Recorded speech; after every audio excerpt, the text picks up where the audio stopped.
Welcome to the weekly and welcome to the Hermitage studio here on the South Shores of Boston, Massachusetts.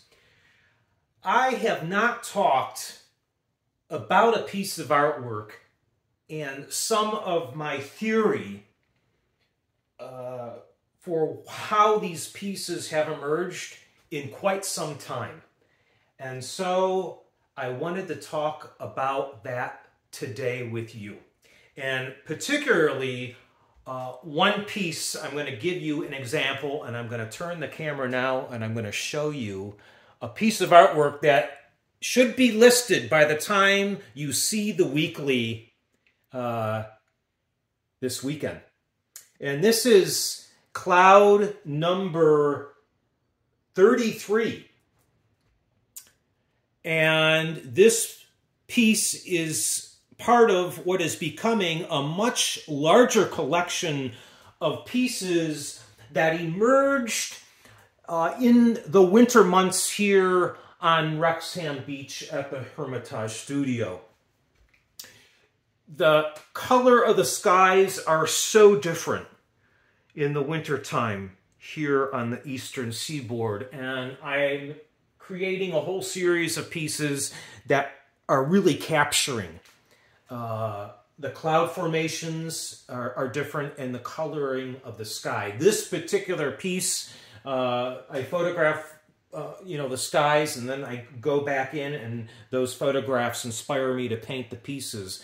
This was photographed in early January, one point after a really bad nor'easter, and it was a sunrise, which was amazing, but it was stormy and the clouds were dramatic and the gray skies were like intimidating.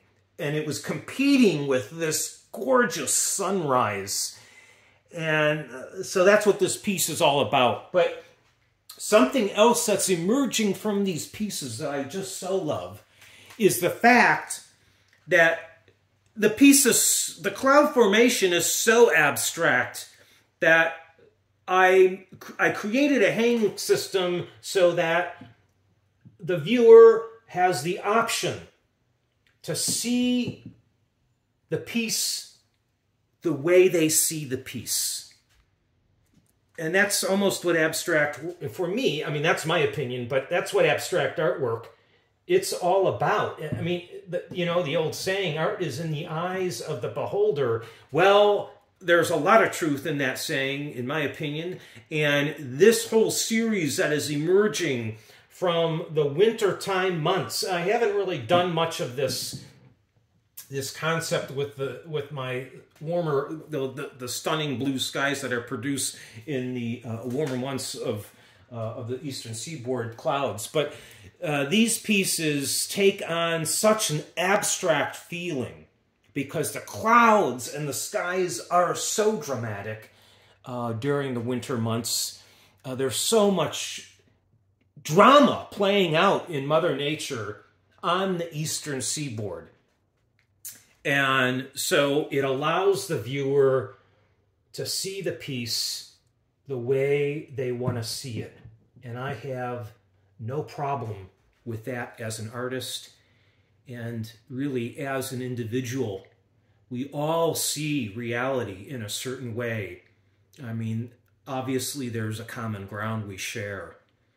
But within that common ground, my oh my, we all see things differently. And this whole series is about that. That's what the Cloud of Unknowing is all about. We are all sharing in a common ground, but we also all share in unknowing, in trying to interpret life and see life in our shared visions and with our own visions. So take a look at this series at MatthiasStudios.com. This is, again, cloud number 33. You should be able to find it. But there are so many other clouds to view and to experience. So I hope to see you there. Enjoy the Cloud of Unknowing, and I will see you again next week with another weekly. Until then, stay creative.